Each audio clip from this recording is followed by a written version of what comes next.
Good morning, dear students. Welcome back to our online class. So, today we are going to continue with the poem We Are the Music Makers and We Are the Dreamers.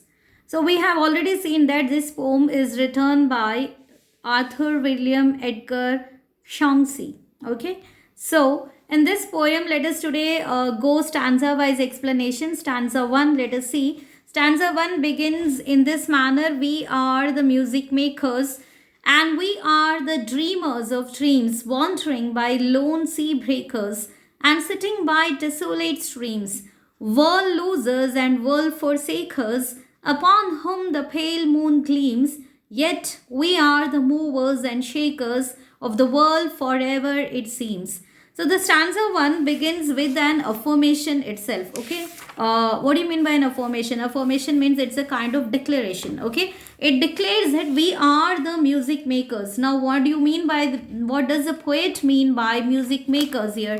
The poet means that we are actually the creators. We are the creators of the artist, and we are the dreamers of the dream. Now, what do you mean by dreamers of the dream here? He says that we are the creators of the art and also we are the dreamers of the dream. That is, we are actually the great dreamers of creating those people who are excellent in art, like poets, artists, writers, painters, sculptors, and all the other people who are involved in the field of art. Okay, so the poet here begins the poem with the affirmation that we are the music makers, we are the creators of the artist, and we are the dreamers of the dreams. Okay, we fulfill the and bring those dreams of those people, that is a poet and all other artists, and we are the dreamers of all those artists. Okay,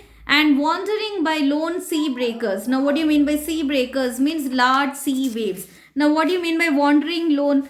Okay, we wander by the sea beaches. You can see that, artist, when you see an artist by the appearance itself, you will be coming to a guess that what that person is. For example, we have a concept, or we have in the olden days, we have that the artist always used to carry, or for example, a writer or a poet always used to wear very long kurta type dress and wearing big spectacles and having a sling bag on their side. That gives the look of a writer, isn't it? And painters, you can see from their observation, they are very less they seem to be very less hygienic, and they seem to be like always since they involve and give more of their time in doing those painting works, they always seem to be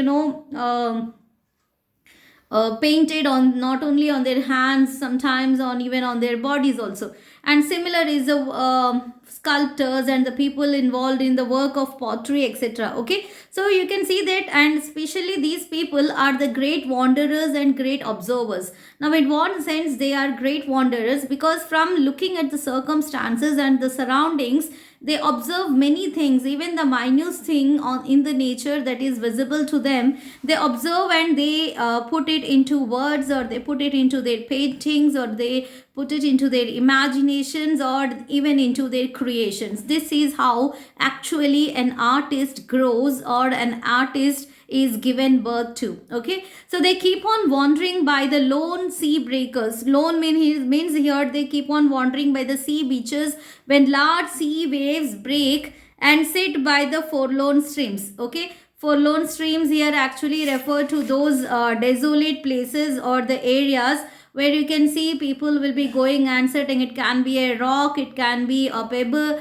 it can be on the beach side or the seashore, or like on or any on the ship or on the boat, etc. Okay, where these people will be remaining there for some time and observing the sunset, or the people, or the fishermen on the sea. Okay, the Sarojini Naidu's famous poem is there, Coromandel fishes. Okay, so all these actually come from the observation of their surroundings, and plus adding a little bit more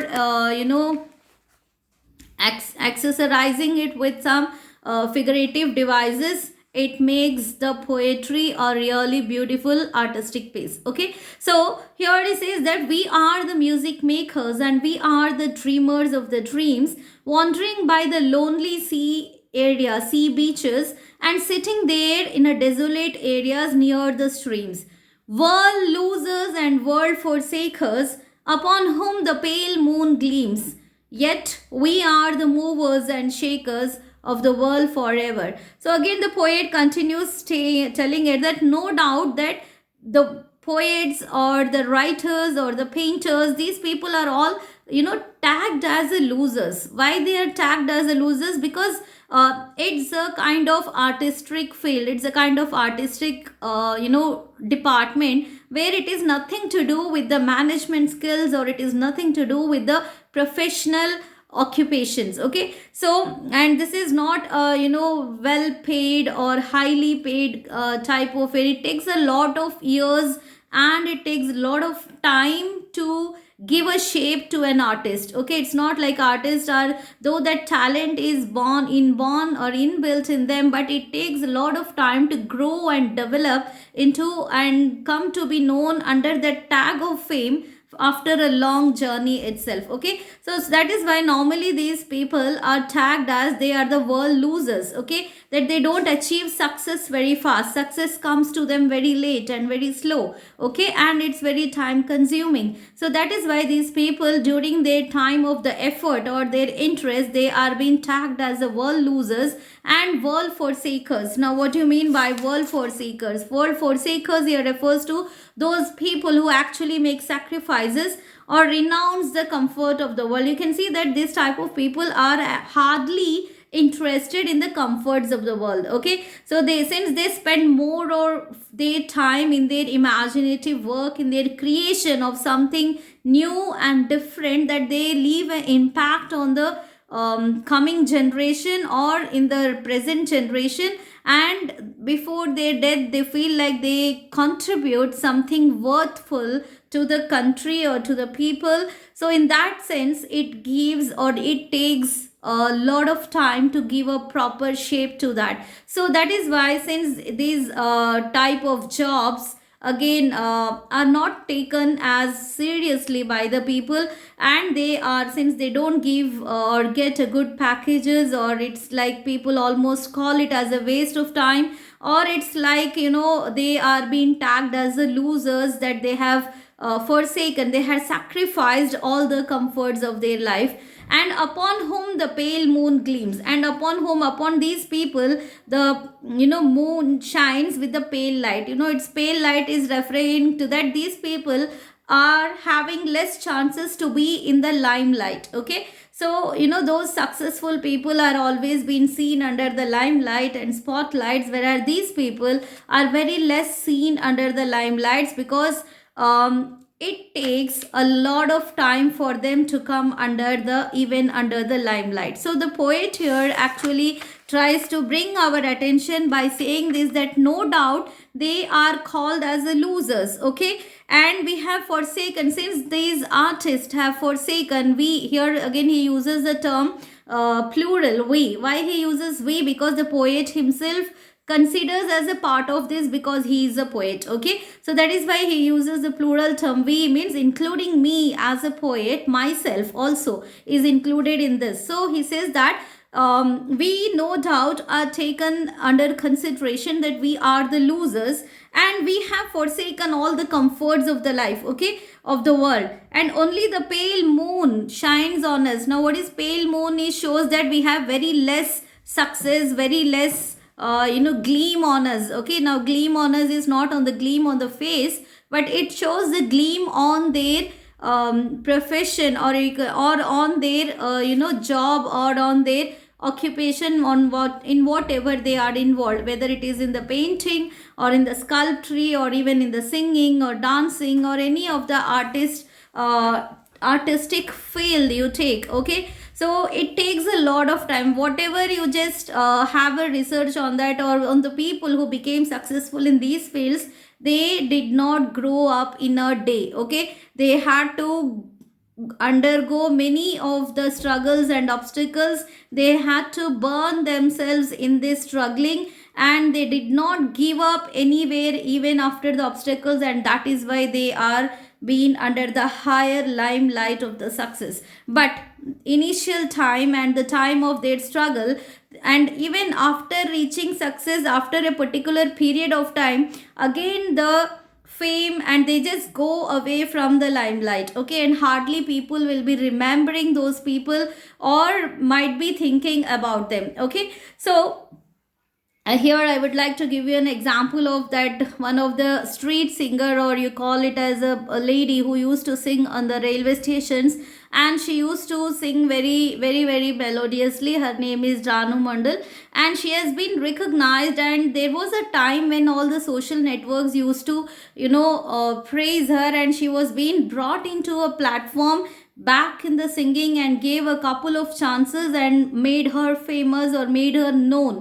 But after some time again, she is being not given, or not much encouragement is given to her, or she started getting less works. Again she came back to that old scenario or situation where she lacks the recognition from the people, okay. So this is that as time passes on, the artists are being not even recognized, okay, or they there will be always a kind of ups and downs in the life, and when that ups will be there and again it downs will be coming, then hardly they will be kept aside by the people, by the world itself. So the gleam on their face, it said that the moon even she gleams or shines very palely upon them, and yet it seems that we are the movers and shakers of the world. Now here, but the poet again doesn't disappoint himself, or neither the artist of the other artists like him, and he says that in spite of all these,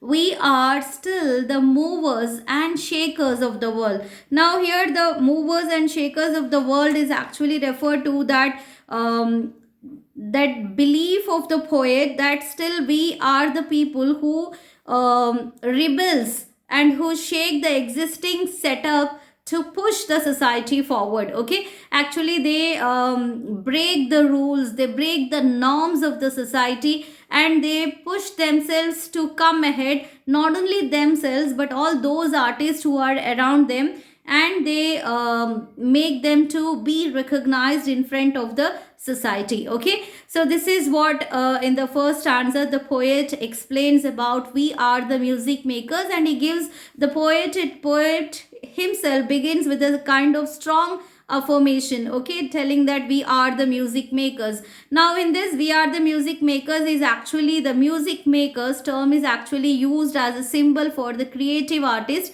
who are very harmonious, and the dream of dreams is also used as a symbol here of all the artists who dream about becoming something great and let other people aspire or admire them, okay. Now so we'll move on to the next stanza. I hope you understood stanza 1. Here are the words: music makers, dreamers of dreams, sea breakers, desolate, forlorn, gleams and shines with the pale light, okay. So now let us move to the stanza 2. Now let us see what the poet is going to say in the stanza 2.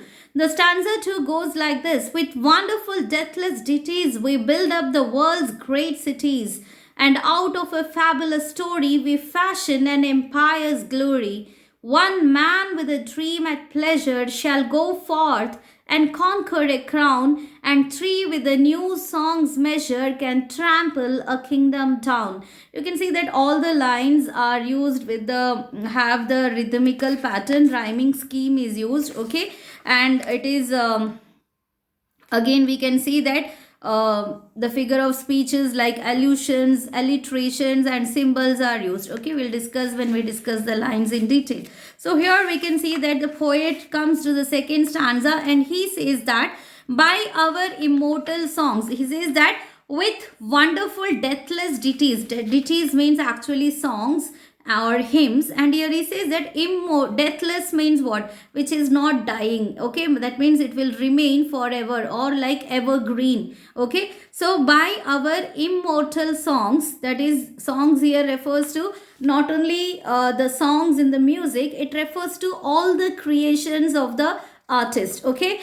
We help by building the world's great cities. We will be contributing to build the world's greatest cities, centers of activity. Okay, now how the poets or how the artists are actually contributing, even the greatest building of the city are is an artistic creation of an architect. Okay, even the greatest garden or the lawn that is created in front of a huge building is an artistic side. Even the interior of a beautiful restaurant or a hotel or any other places, okay, is also an contribution of an artist there. Okay, so that is why he says that whichever field you take, whichever place you take, you can see the traces of the artist there, that they have contributed to build this world's great cities.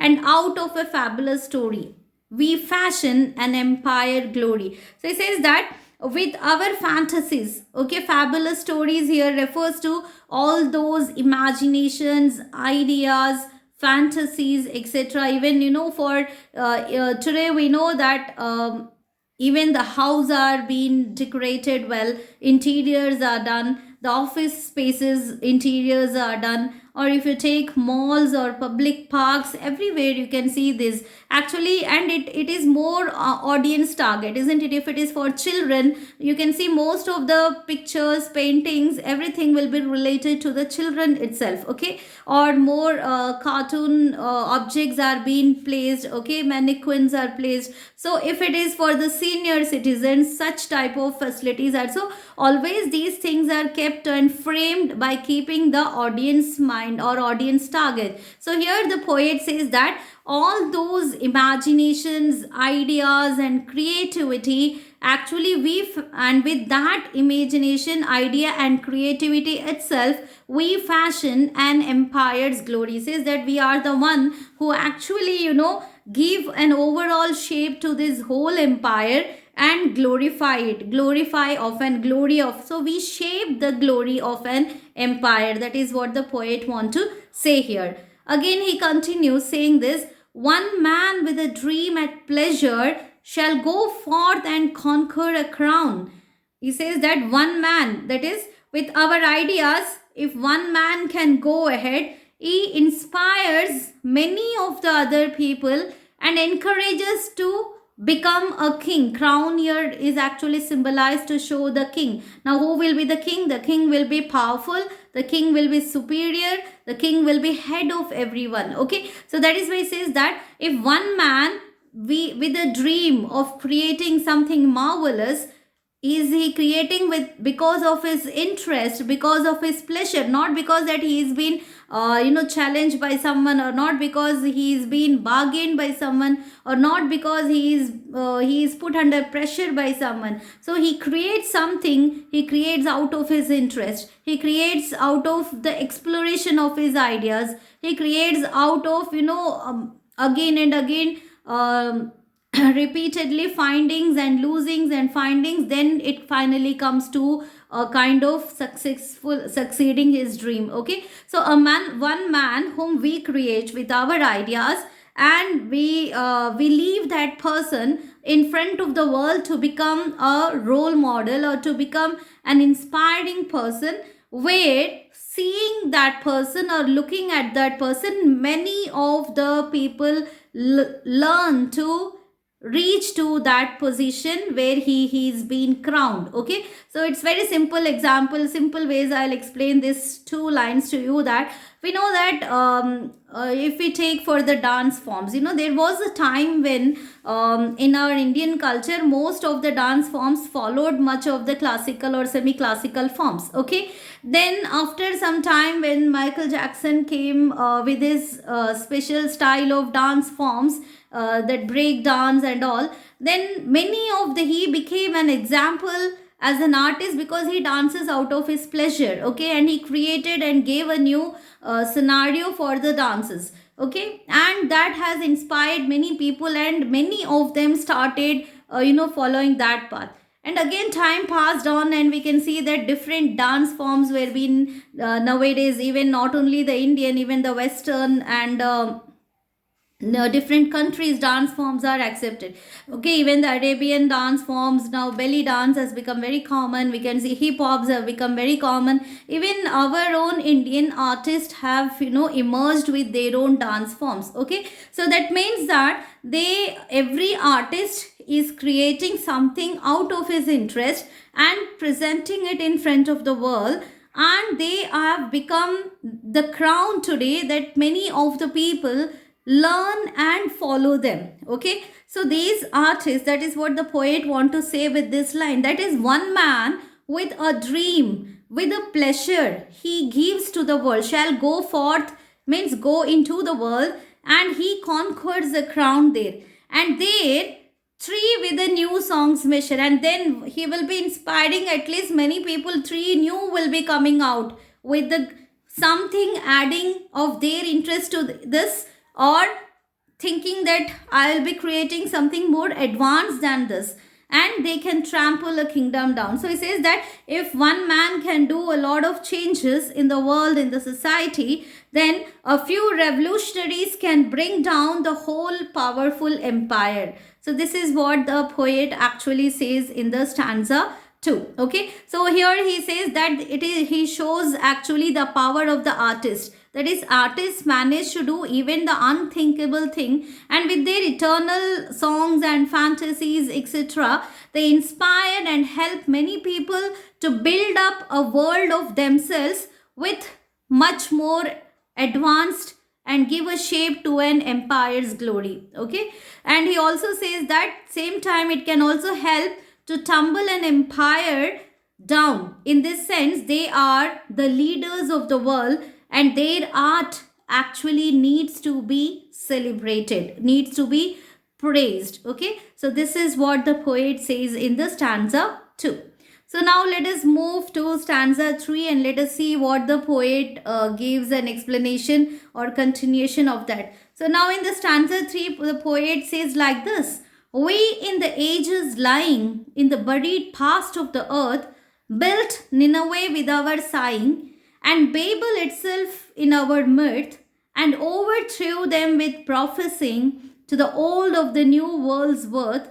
For each age is a dream that is dying, or one that is coming to birth. So here the poet says that we in the ages lying. Okay, ages lying here refers to the long time that is been ancient time, which we are actually presently, from the ancient time till which we are right here now. We from the long time, ancient times, lying in the buried past of the earth, and where we are actually lying, where we are put up, we are actually buried to know that from the past of the earth. Now what do you mean by past of the earth? Past of the earth actually refers to the ruins of the earth. Okay, or the things buried in the earth. You know what you call when you excavate and you get some things that you call fossils, and fossils give us the whole past history of the existence of that particular object or the thing, isn't it? How we come to know about the Harappan civilization, how did we come to know about the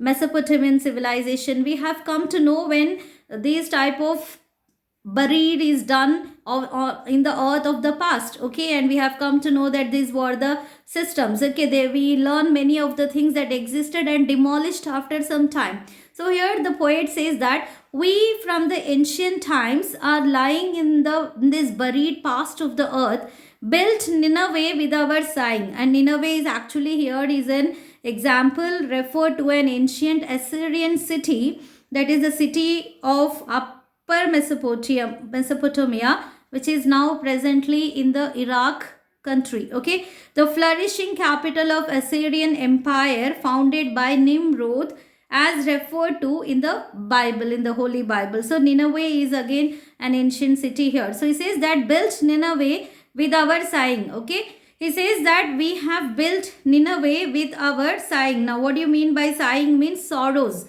with our sorrows.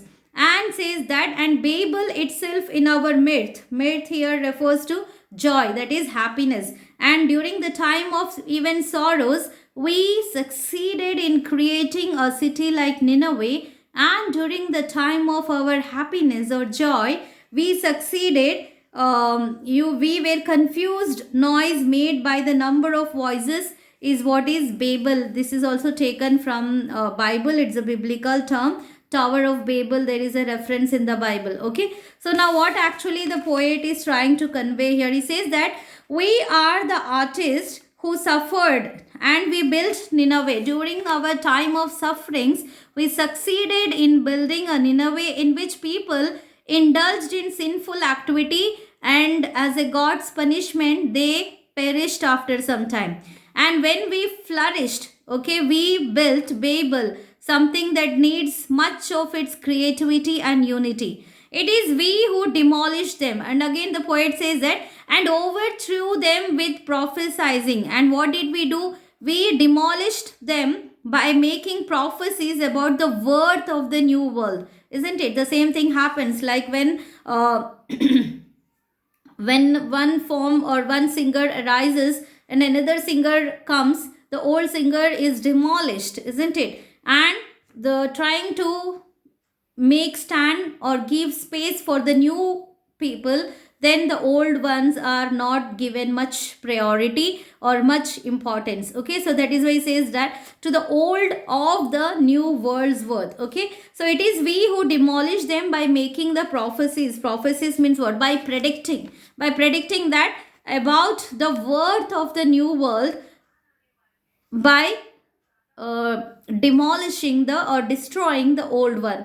For each age, again he continues, for each age is a dream that is dying or one that is coming to birth. So what is the consequence of this? The consequence is that for each age a dream dies to give birth to a new one, isn't it? Now normally, many of the artists come up, but some of the artists are not recognized because they are not getting the proper encouragement, or they are not getting the proper guidance or and the budding artists sometimes after many struggles also remain in that budding state itself, because they are actually their dream in course of time dies and it gives birth to a new one. And this is possible because, and he says that then they will be after many times of failure, they go to an extra mile where they will be able to dig out something new within themselves and keep an example in front of them. Okay,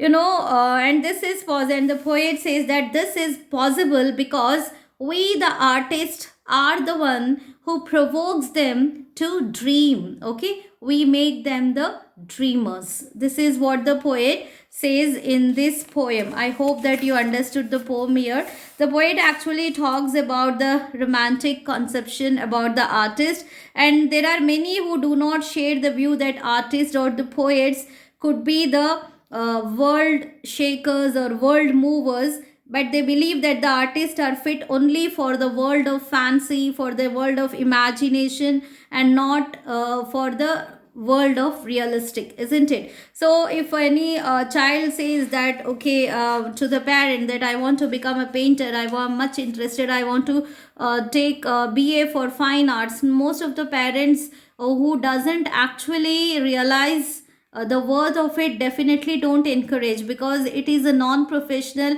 and it is again time consuming, and it takes success whether you will achieve or not is not at all anywhere it is predicted. Okay, so that is why they don't encourage such things. So here, this is what the title of the poem is, very much suitable to this poem, that we are the music makers. It's quite appropriate and suggestive when the poet says we. Again, keep in mind it refers to all those people who come under the artistic category or the artistic work or profession. Okay, so even from the lowest to even a greatest fashion designer, or whichever you take, even from a barber to a hairstylist, so you can say they are all considered as a art, or the people as an artist. I hope that you understood the 3 stanzas. Actually, the original version of this poem is having 9 stanzas, but in your syllabus, in your book, you are being cut short to read and learn only 3 stanzas. I hope you understood the explanation, and if you have any doubts, do ask me. Thank you. Have a wonderful time.